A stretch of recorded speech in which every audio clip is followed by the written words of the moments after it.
každá včela.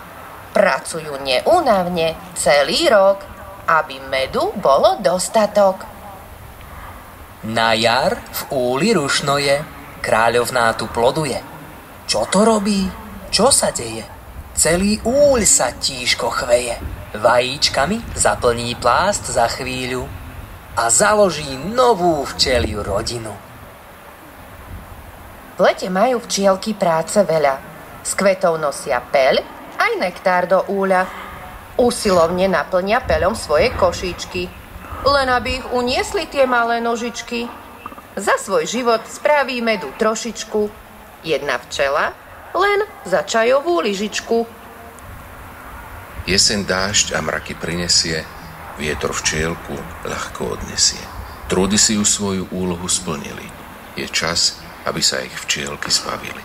Posledné kvety treba vonku opeliť a zásoby medu dobre uskladniť.